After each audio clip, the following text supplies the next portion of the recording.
Naranasan mo na bang biglang mamiss ang iyong childhood habang nakikinig sa isang kanta? Yung pakiramdam na yun ay tinatawag na nostalgia. Para itong isang special moodlet yung sa The Sims. Bigla ka na lang magiging happy dahil sa isang alaala. Nangyayari ito dahil ikinokonekta ng utak natin ang mga senses tulad ng amoy o tunog. Sa mga masasayang alaala, ito ay parang pag-load ng isang saved game ng happiness. Biglang bumabalik ang saya ng moment na yon. Pero hindi lang ito para sa pag-reminisce. Pwede mo itong gamitin bilang isang life hack.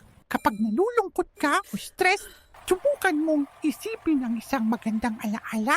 Ito'y parang pag-activate ng isang positive cheat code.